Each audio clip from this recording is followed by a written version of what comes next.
घर में बहू आने के बाद कैसे रहना चाहिए, बुढ़ापे में सास ससुर के लिए 4 बातें। नमस्कार प्रिय दर्शक बंधुओं, एक बार फिर आपका स्वागत है आपके अपने चैनल प्राचीन सच्ची कहानियां यूट्यूब चैनल में। दर्शक बंधुओं, आज की जो हमारी कहानी है ये बहुत ही ज्ञानवर्धक और मोटिवेशनल है, जो आपके लिए बहुत ही प्रेरणादायक सिद्ध होगी तथा बुढ़ापे में बहुत ही काम आने वाली है।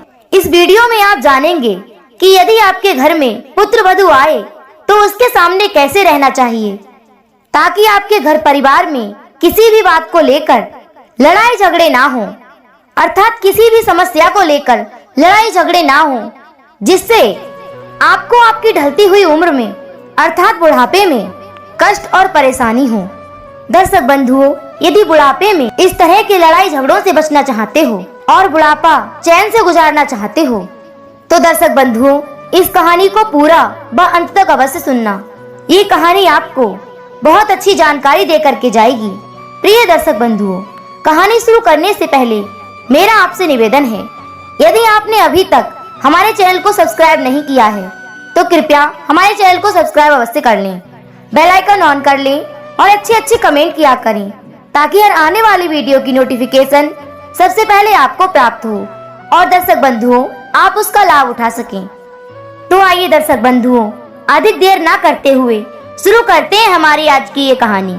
दर्शक बंधुओं, एक समय की बात है कि किसी शहर में एक लड़का अपने माता पिता के साथ रहता था। उसके पिता का नाम राम सिंह था।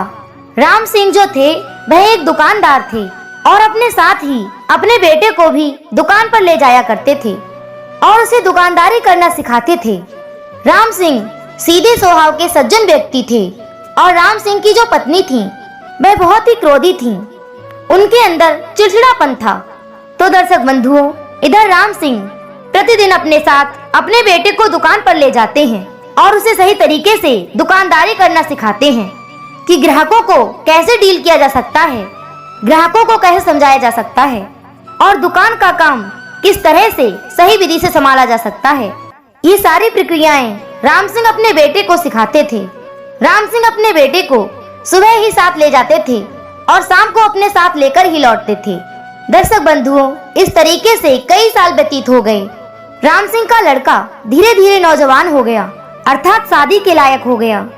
दर्शक बंधुओं, एक दिन राम सिंह ने देखा कि हमारा लड़का अब नौजवान हो चुका है और विवाह के योग्य भी हो चुका है तथा दुकान का काम भी अच्छी तरीके से देख सकता है, ग्राहकों को अच्छी तरीके से संभाल सकता है। क्यों ना अब हम अपने बेटे का विवाह कर लें, जिससे हमारे घर में पुत्र वधू आ जाए। दर्शक बंधुओं, अपने मन में यह विचार करके राम सिंह ने अपनी पत्नी से सलाह ली और पत्नी से सलाह लेने के बाद में किसी दूसरे गांव में लड़की देखने के लिए गए। दर्शक बंधुओं, वह लड़की बहुत सुंदर थी। उसे देखकर राम सिंह और राम सिंह की पत्नी सहमत हो गए और उसी लड़की के साथ में अपने बेटे का विवाह तय कर दिया। दर्शक बंधुओं, विवाह की तारीख निश्चित हो गई और राम सिंह अपने पुत्र के विवाह की तैयारियों में लग जाता है। एक दिन राम सिंह ने अपनी पत्नी को पास में बिठाकर और उसे समझाया। राम सिंह ने कहा कि देखिए, कुछ दिनों के बाद हमारे घर में पुत्र वधू आने वाली है, अर्थात तुम्हारी बहू आने वाली है, और जब घर में पुत्र वधू आ जाती है तो तुम्हें किस प्रकार से रहना चाहिए वो बातें आज मैं तुम्हें बताऊंगा। आज तक तुम जो मेरे साथ चिड़चिड़ेपन से रह रही थी, हर समय मेरे लिए क्रोध दिखा रही थी, वो तुम्हें त्यागना पड़ेगा, क्योंकि मैं तुम्हारी हर बात सहन करता रहा, इसलिए क्योंकि मैं तुम्हारा पति हूँ। लेकिन जो तुम्हारी पुत्र वधू आएगी वो किसी दूसरे की पुत्री होगी, इसलिए वो तुम्हारी हर बात सहन नहीं कर पाएगी। इसलिए तुम मेरी बात को समझो। जब बहू घर में आ जाए तो सास का कर्तव्य होता है कि अपनी पुत्र वधू को सही तरीके से समझे, उसकी रक्षा करे और उसे देखे कि हमारी बहू पर कोई संकट तो नहीं है, कोई मुसीबत तो नहीं है, और हर परेशानी में उसका साथ देना, और यदि उस पर कोई गलती भी हो जाए तो उसको क्षमा कर देना। यही सास का कर्तव्य होता है जो मैं तुम्हें समझा रहा हूँ। यदि तुम बहू से इसी तरह से चिड़चिड़ेपन से बात करती रही तो ज्यादा दिन तक बहू और सास में नहीं बनेगी।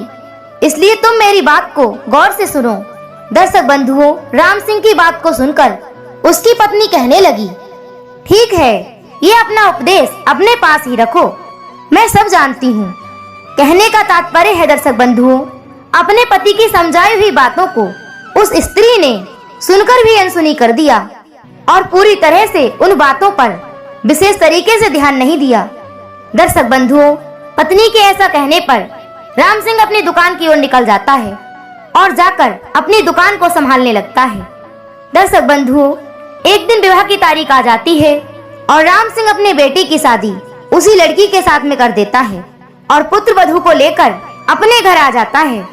दर्शक बंधुओं, जब पुत्र वधू घर आती है तो शाम के समय तो राम सिंह ने अपने बेटे और अपनी पत्नी के समक्ष अपनी पुत्र वधू को बुलाया और उसे समझाते हुए कहा कि बहू, आज से इस घर की जिम्मेदारी मैं तुमको सौंप रहा हूँ, क्योंकि तुम इस घर की पुत्र वधू हो और पुत्र वधू लक्ष्मी का रूप होती है। अब इस घर को संभालना या बर्बाद करना सब तुम्हारे हाथ में है, क्योंकि अब तुम हमारी पुत्र वधू हो। दर्शक बंधुओं, राम सिंह ने सारी जिम्मेदारी अपने बेटे और अपनी पत्नी के सामने अपनी पुत्र वधू को दे दी। उसके बाद अपनी पुत्र वधू से कहा कि बहू, आज शाम का खाना तुम ही बनाओगी। दर्शक बंधुओं, इतना कहने के बाद में राम सिंह अपने बेटे के साथ दुकान पर चला जाता है और जब शाम को वापस आता है तो राम सिंह की पुत्र वधू खाना बनाती है, लेकिन उससे एक गलती हो जाती है। उससे धोखे से सब्जी में नमक ज्यादा पड़ जाता है, अर्थात सब्जी में नमक तेज हो जाता है। इधर शाम के समय दुकान को बंद करके राम सिंह और उसका पुत्र घर आता है तो राम सिंह की पुत्र वधू दोनों को खाना परोसती है। राम सिंह के पुत्र ने सोचा कि मेरे पिताजी सबसे पहले खाना खाएं, उसके बाद में मैं भोजन करूंगा। और जैसे ही राम सिंह पहला निवाला खाता है तो उसे सब्जी में नमक बहुत तेज लगता है, लेकिन वह अपनी पुत्र वधू से कुछ नहीं कहता है और चुपचाप आदर पूर्वक भोजन कर लेता है। दर्शक बंधुओं, इसके बाद राम सिंह के बेटे ने खाना खाना शुरू किया और जैसे ही उसने निवाला अपने मुंह में रखा तो उसे भी सब्जी में नमक तेज लगा। तब राम सिंह के बेटे को गुस्सा आ गया और उसने गुस्से में कहा कि देख रहे हो पिताजी, आज इसने कितना तेज नमक डाला है सब्जी में, जो खाया भी नहीं जा रहा है। दर्शक बंधुओं, अपने बेटे की बात सुनकर वह राम सिंह उसे समझाता है, बहू से सब्जी में नमक धोखे से तेज हो गया हो, गलती हर किसी से हो जाती है, इस बात का बुरा नहीं मानना चाहिए, तुम शांति पूर्वक भोजन करो। दर्शक बंधुओं, अपने पिता की बात सुनकर राम सिंह का पुत्र भोजन ग्रहण करने लगता है। उसके बाद राम सिंह की पत्नी भोजन करने आती है तो उसे भी सब्जी में नमक तेज लगता है, लेकिन जब वह देखती है कि उसके पति और बेटे ने कुछ नहीं कहा तो मुझे भी बहू से कुछ नहीं कहना चाहिए। वो गुस्से में तो बहुत थी, लेकिन बहू से उसने कुछ नहीं कहा और चुपचाप उसने भी भोजन ग्रहण कर लिया। दर्शक बंधुओं, शाम के भोजन के बाद राम सिंह अपने बेटे के साथ टहलने के लिए घर से बाहर निकल गया और जैसे ही राम सिंह घर से बाहर निकला तो राम सिंह के बेटे ने कहा, पिताजी, ये आपने क्या किया? आपने मेरी पत्नी से ना कुछ कहा और ना मुझे कुछ कहने दिया। आज मैं उसकी अकल ठिकाने लगा देता। उसने कितना तेज नमक कर दिया था सब्जी में, जो खाया भी नहीं जा रहा था। आपने उससे कुछ कहा क्यों नहीं? दर्शक बंधुओं, अपने बेटे की बात सुनकर राम सिंह उसे समझाते हैं और कहते हैं कि बेटा, मैंने उससे इसलिए कुछ नहीं कहा क्योंकि पुत्र, तुम्हें नहीं मालूम, स्त्री का अपमान करना समाज में अच्छा नहीं होता है। यदि किसी का समाज में अपमान करोगे, चाहे वह तुम्हारा खास इंसान क्यों ना हो, लेकिन वह उस बात का बुरा मान जाएगा और तुमसे दूर भागने लगेगा। इसलिए मैंने तुम्हारी पत्नी से कुछ नहीं कहा। राम सिंह का पुत्र बोला, पिताजी, मैं आपकी बात समझा नहीं। तब राम सिंह उसे समझाते हुए बोला कि हे पुत्र, आज मैं तुम्हें ऐसी 4 बातें बताऊंगा। इन 4 बातों का जो भी ध्यान रखता है, अर्थात जो भी पुरुष ध्यान रखेगा, उसके घर में कभी भी लड़ाई झगड़ा नहीं होगा और उसका बुढ़ापा भी बहुत चैन से कटेगा। दर्शक बंधुओं, राम सिंह अपने पुत्र को समझाते हुए वह 4 बातें बताते हैं।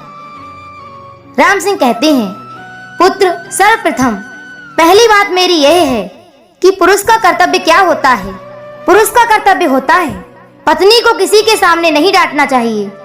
पुत्र, यदि पत्नी पर गलती हो जाए, हे पुत्र, यदि पत्नी पर गलती हो जाए तो उसे क्षमा कर देना चाहिए, क्योंकि गलती तो इंसान से ही होती है। कोई भी इंसान गलती जानबूझकर नहीं करता है, गलती धोखे से भी हो सकती है। जिस तरह से तुम्हारी पत्नी से ये गलती धोखे से हुई होगी, वही मैं तुम्हें समझा रहा हूँ। यदि पत्नी से गलती हो जाए तो अन्य लोगों के सामने उसे डांटना नहीं चाहिए।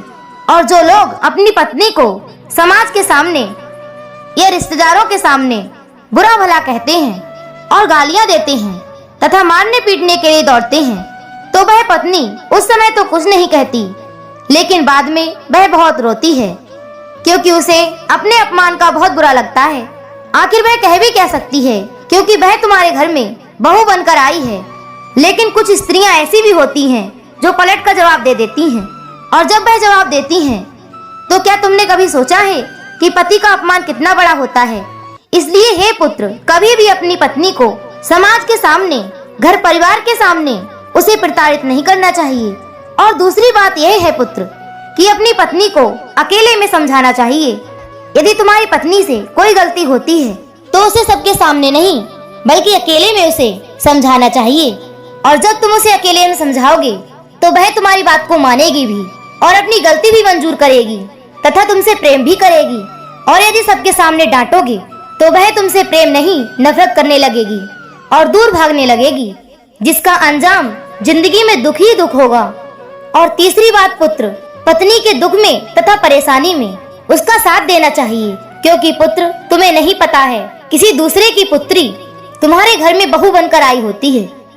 कोई पिता अपने कलेजे के टुकड़े को जिंदगी भर के लिए तुम्हें सौंप देता है, और इसीलिए पत्नी को जीवन संगिनी कहा जाता है।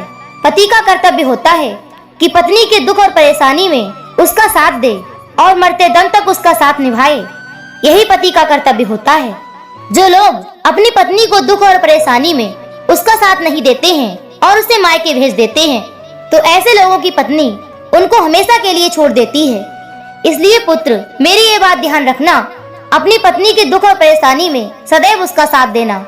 और पुत्र, चौथी तथा सबसे महत्वपूर्ण बात यह है कि पत्नी तथा अपने बच्चों का अच्छे तरीके से पालन पोषण करना चाहिए। हे पुत्र, इस बात को जरा गौर से समझना। अपनी पत्नी और अपने बच्चों के लिए अपने अच्छे कर्मों से कमाया हुआ धन ला करके अपनी पत्नी और अपने बच्चों को खिलाना, अर्थात उसी धन से उनका पालन पोषण करना। कहीं चोरी डकैती तथा उल्टे सीधे कर्म करके अपनी पत्नी और बच्चों की परवरिश मत करना। यदि अच्छी तरीके से मेहनत से धन कमाकर लाओगे और उसी से अपनी पत्नी और बच्चों का भरण पोषण करोगे, तो तुम्हारे बच्चे भी सुरक्षित रहेंगे और तुम्हारे बच्चों के अंदर सद्बुद्धि का विकास होगा तथा तुम्हारी पत्नी भी अच्छे तरीके से तुमसे बात करेगी और प्रेम करेगी, उसकी भी बुद्धि ठीक रहेगी। और यदि चोरी डकैती से, बेईमानी से धन कमा कर लाओगे और उस धन को बच्चे खर्च करेंगे और आपकी पत्नी खर्च करेगी, तो समझ लेना आपकी पत्नी और बच्चों की बुद्धि खराब हो जाएगी, जिससे घर परिवार में सदैव लड़ाई झगड़ा बना रहेगा, कलह कलेश बना रहेगा और सदैव तुम्हारे ऊपर मुसीबत मंडराती रहेगी। तुम्हारी जिंदगी नरक बन जाएगी और तुम यह नहीं जान पाओगे कि सुखी जीवन क्या होता है। इसलिए पुत्र, मेरी इन 4 बातों का विशेष तरीके से ध्यान रखना और अपने जीवन में इन बातों को समझकर चलना, इन बातों का पालन करना, तो तुम्हारी जिंदगी चैन से कटेगी और घर परिवार में कभी लड़ाई झगड़ा नहीं होगा। जो बातें मैंने तुम्हें बताई हैं, यह बातें मेरे लिए और तुम्हारी माता के लिए भी मान्य होंगी, क्योंकि सास ससुर और पति का यही कर्तव्य होता है कि इन बातों का विशेष तरीके से ध्यान रखना। और जो सास ससुर तथा पति ये 4 बातें अपने जीवन में उतारते हैं, तो यह समझ लेना वह घर स्वर्ग बन जाता है और उस घर में कभी भी लड़ाई झगड़ा तथा कलह कलेश नहीं होता है और सदैव सुख समृद्धि बनी रहती है। तो दर्शक बंधुओं, यह थी वो 4 बातें जो राम सिंह ने अपने बेटे को बताई थी, और यही 4 बातें राम सिंह ने अपनी पत्नी को भी समझाई थी। तो दर्शक बंधुओं, सभी को अपने जीवन में उतारना चाहिए।